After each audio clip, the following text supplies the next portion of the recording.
Good morning, dear friends. This is Ritesh, and welcome back to my channel, The Achievers Education. Today, we'll be discussing part 2 of the chapter Resources and Development. This is the chapter of class 10th Geography, SST. Let's begin with this, and today's topic that we are having is planning of resources. हमारे पास में जो resources है, उनकी एक हमें planning भी करनी चाहिए कि हमें किस तरीके से उसको इस्तेमाल करना है, right? So let us understand the current situation, what is happening today, all right? So nowadays people are using resources in an abrupt manner. As a result, our resources are getting depleted day by day. हम लोग जो resources है वो बहुत बुरी तरीके से इस्तेमाल कर रहे हैं, अनवांटेड तरीके से इस्तेमाल कर रहे हैं, जिसके कारण हमारे रिसोर्सेज जो है वो खत्म होते जा रही है. And therefore the concept of sustainable development came into existence. मैंने पिछले कई सारे लेक्चर्स में आपको बताया भी था कि सस्टेनेबल डेवलपमेंट का मतलब क्या है, राइट? क्योंकि हम लोग रिसोर्सेज बहुत बुरी तरीके से इस्तेमाल कर रहे हैं, सिर्फ सेल्फिश नेचर के वजह से हम लोग इस्तेमाल कर रहे हैं बिना किसी के बारे में ख्याल रखते हुए. Therefore concept of sustainable development has to come into existence. Sustainable development में हम लोग क्या करते हैं, हम रिसोर्सेज को इस तरीके से इस्तेमाल करते हैं कि वो हमारे काम में भी आए, एट द सेम टाइम जो आने वाली जनरेशन है उसके लिए भी वो काम आ सके. So we have resources in a limit, and to use resources in a limit we have to make a plan. अगर हमको resources जो है हमको लिमिट में इस्तेमाल करना है ताकि हम लोग आने वाले जनरेशन के लिए बचा के रख सके, तो हमें उसके लिए एक प्रॉपर प्लान बनाना पड़ेगा. This is nothing but called as resource planning in the country, है ना? इस पर्टिकुलर चीज को हम लोग क्या बोलते हैं, resource planning in the country. ठीक है. Now let's talk about resource planning in India. Okay, हमारे कंट्री में रिसोर्स प्लानिंग किस तरीके से की जाती है, कौन से 3 स्टेजेस है जिसके द्वारा हम लोग फॉलो करके हम रिसोर्स प्लानिंग करते हैं हमारे कंट्री में. What are those 3 stages in which we are doing the resource planning for our country? The very first one is identification of resources. So identification of resources across the regions of the country, it involves surveying, mapping, quantitative and qualitative measurements of the resources. सबसे पहले हम लोग क्या करते हैं कि हम लोग आइडेंटिफाई करते हैं. आइडेंटिफाई का मतलब होता है छानबीन करना कि हमारे कंट्री में रिसोर्सेज कहाँ कहाँ पे हैं. ओके, ये हम लोग किस द्वारा करते हैं, ताकि बाय मैपिंग करते हैं, हम लोग मैप बनाते हैं, सर्वे करते हैं, हम लोग उसकी क्वालिटी भी जान लेते हैं, मतलब कितना अच्छा है, और क्वांटिटी भी जान लेते हैं कि कितनी मात्रा में है. Okay, so we are doing this thing, identification of resources, okay, by keeping in mind qualitative and quantitative measures. सबसे पहले तो हम लोग छानबीन करते हैं, राइट? या next is planning a structure in appropriate with technology, skill and institutional setup for implementation of resource development plan. okay, हम जो भी हमारे पास में resources है उसी के साथ साथ साइड बाय साइड हम लोग ये भी देखते हैं कि हमारे पास में वो appropriate technology है या नहीं, जिसके द्वारा हम वो resources को निकाल पाएंगे, है ना? हमें इसका भी तो प्लान करना पड़ेगा कि हमारे पास में resources है, हमारे पास में उस तरीके का टेक्नोलॉजिकल सेटअप है भी कि नहीं कि हमें रिसोर्सेज निकालते आ सके, इजंट इट? सो हम लोग उसकी भी तैयारी करते हैं कि हम रिसोर्सेज तो फाइंड आउट कर लिए, मगर अभी हमें ये भी फाइंड आउट करना है कि हमारे पास में अप्रोप्रिएट टेक्नोलॉजी है या नहीं उन रिसोर्सेज को निकालने के लिए. All right, so we do that also. That is the second stage. And the third stage is matching the resource development with overall development plans. मतलब जो हमने प्लान किया है, जो हमने प्लान बनाया है कि हमारे पास में ये रिसोर्सेज है और हम इन रिसोर्सेज को XYZ टेक्नोलॉजी के द्वारा निकालेंगे, क्या वो सही में मैचअप हो रहा है या सिर्फ हम लोग हवा में बातें कर रहे हैं, है ना? हम लोग ऐसा नहीं बोल सकते कि हाँ ये टेक्नोलॉजी से हाइड्रोजन में से हम लोग ऑक्सीजन निकाल देंगे, है ना, H2O में से ऑक्सीजन निकाल देंगे और सब बराबर हो जाएगा. We can not say things in the air, right? So we have to match the resource development plan. Okay, हमें ये भी चेक करना पड़ेगा कि जो हमें मिला है रिसोर्स, जो हमारा रिसोर्सेज हमारे पास में नेचुरल रिसोर्स जो मिले हुए हैं, क्या वो हमारे टेक्नोलॉजी के साथ में सूट अप कर रहे हैं कि नहीं, क्या हम सच में निकाल पाएंगे कि नहीं. At the same time we have to make a plan that कितना हम लोग उसको इस्तेमाल करने वाले और कितना हम लोग हमारे लिए रिजर्व में रखने वाले हैं. Okay, we have to also decide that how much are we going to use the resources and how much are we going to keep it as a reserve or a stock, okay, for the further use in the coming generations. Understood? So ये इन 3 चीजों को जब हम लोग ध्यान में रखते हैं तब हम एक प्रॉपर रिसोर्स प्लानिंग कर पाते हैं, और इंडिया में हम लोग यही पैटर्न फॉलो कर रहे हैं. Okay, now let's talk about the land resource. Okay, land एक बहुत ही महत्वपूर्ण रिसोर्स है है ना, लैंड जो है एक बहुत ही इंपॉर्टेंट रिसोर्स है। इसके ऊपर हम लोग घर बनाते हैं, इसके ऊपर हम लोग रहते हैं, चलते हैं, ओके, फार्मिंग करते हैं, बहुत सारी एक्टिविटीज लैंड पे ही होती है, right. Maximum things are happening on the land only. So therefore we have to understand it as a very important resource. Let us understand how land has been used currently in our country. Okay, let us see how is the demography of India in terms of land. So 27% of land is plateau, which is used for farming. Plateau का मतलब क्या होता है, वो सारी जगह जहां पे हम लोग खेती वगैरह कर सकते हैं, ओके। तो 27% जो है हम लोग खेती वगैरह के लिए इस्तेमाल कर रहे हैं। 30% of land is in mountainous region, okay. 30% land जो है वो पर्वतों में घिरी हुई है, ओके, पर्वतों में डिवाइड हुई है या फिर उनके ऊपर पर्वत है, okay. So 30% of land is in mountainous region. It involves rivers and tourist places.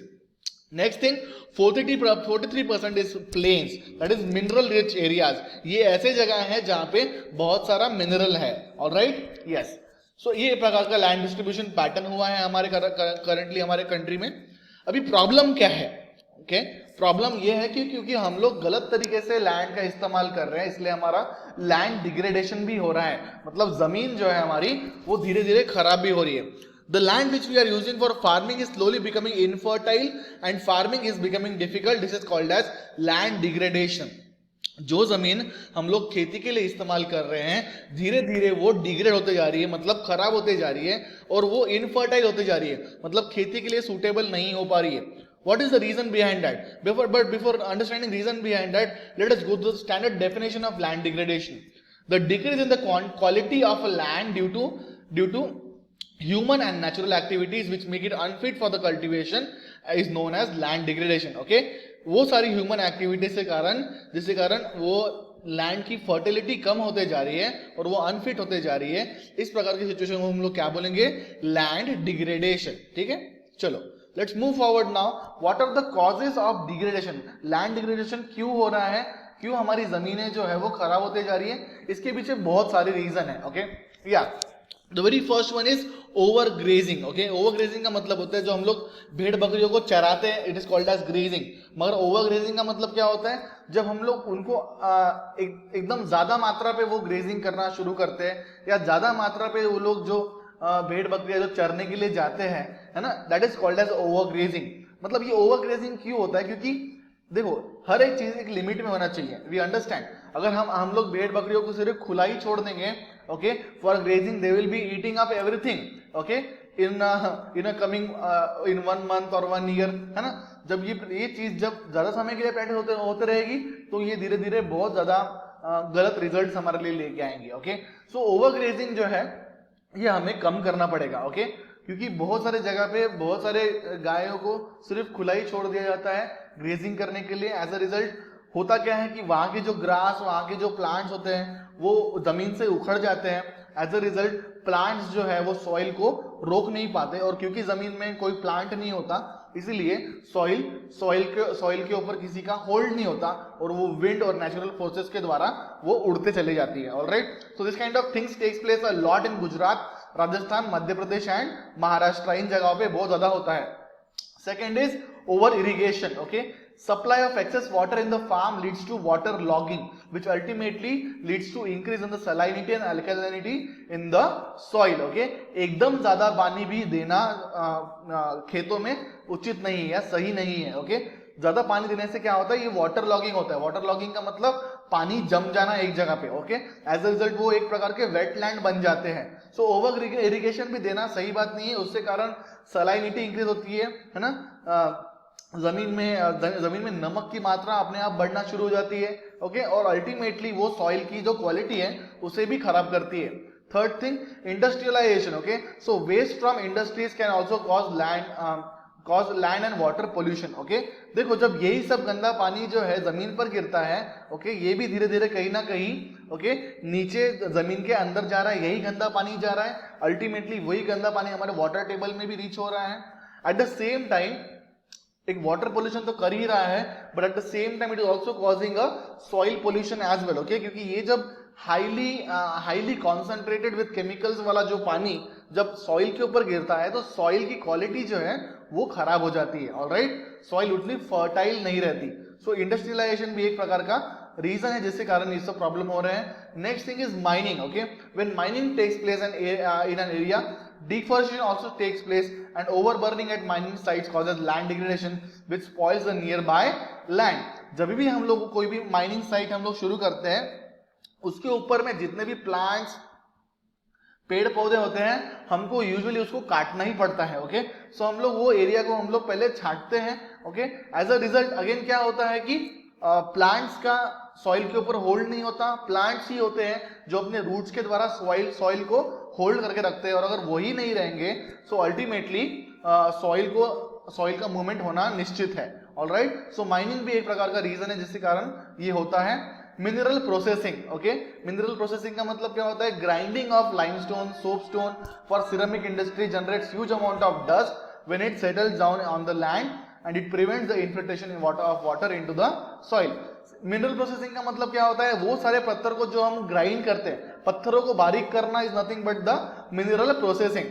तो हम जब पत्थर बारीक करते तो हमें कई सारे प्रकार के प्रोडक्ट मिलते हैं, जैसे कि लाइमस्टोन से हमें सिरामिक्स मिलता है, सोपस्टोन से हमें सीमेंट्स की भी प्राप्ति होती है, और बहुत सारे चीजें हैं. ओके, मगर जब हम लोग ये सब काम करते होते हैं तो एक बहुत ह्यूज अमाउंट में डस्ट उड़ता रहता है हवा में. यही सारा सेम डस्ट जो है वो जमीन के ऊपर जाके सेटल डाउन होता है. अल्टीमेटली फिर क्या होता है कि एक जमीन पे एक डस्ट की लेयर छप जाती है. एज अ रिजल्ट जब पानी जब हमारे धरती पर गिरता है, वाटर जो है वो सही तरीके से फिल्टर नहीं हो पाता, क्योंकि उसके ऊपर एक डस्ट की लेयर जम चुकी होती है ना. इसके वजह से, और ये डस्ट जब ज्यादा समय तक सॉइल के ऊपर रहता है तो वो अगेन सॉइल की क्वालिटी को खराब करता है. Okay, yes. सो फिर सॉल्यूशंस क्या है इसके लिए? ओके, सबसे पहली चीज है अफॉरेस्टेशन. ओके, ज्यादा से ज्यादा प्लांट्स को आप लगाएं. ज्यादा से ज्यादा प्लांट लगाने से क्या होगा? ज्यादा से ज्यादा प्लांट्स जो है ज्यादा से ज्यादा सॉइल को होल्ड करके रख सकेंगी, और जब ज्यादा से ज्यादा सॉइल होल्ड करके रहेंगे तो क्वालिटी ऑफ सॉइल भी इंप्रूव होगी और लैंड डिग्रेडेशन नहीं होगा. Next thing, proper management of grazing should be limited और specialized grazing area should be made. इस प्रकार के बैरिकेड्स आप लगा दो जहां पे ग्रेजिंग आपको करवाना है, ताकि वो एक लिमिटेड एरिया में ही ग्रेजिंग कर सके और उससे ज्यादा बाहर ना जाए, ताकि पूरे एरिया को पूरे एरिया के ग्रास को वो अफेक्ट ना करे. एक पर्टिकुलर एरिया आप ग्रेजिंग एरिया डिसाइड कर लो और उसमें उन लोगों को ग्रेजिंग करवाओ, और may be you can cultivate that particular area only for grazing only. Next thing is proper disposal of industry should be done. कई प्रकार के वाटर ट्रीटमेंट प्लांट्स ऑलरेडी बनाए गए हैं, मगर इसे हमें ज्यादा मात्रा में करना पड़ेगा ताकि सही तरीके से जो इंडस्ट्रियल वेस्ट है वो सही जगह पे जाके ही डिस्पोज हो सके. ऑलराइट, इसके कारण क्या होगा कि हमारा लैंड की क्वालिटी, लैंड की जो सॉइल की जो क्वालिटी है वो भी खराब नहीं होगी. जब उसके ऊपर गंदा पानी गिरेगा ही नहीं तो सॉइल की क्वालिटी खराब होगी ही नहीं. So these are some of the solutions which I have suggested you. Thank you so much for watching this video till here, and keep watching these videos and take the maximum learning. And thank you so much. Do subscribe to the channel and hit on the bell icon, and please give a lot of support and love from your end. Keep studying. This is Ritesh Chandekar signing off. See you in the next video. Have a good time.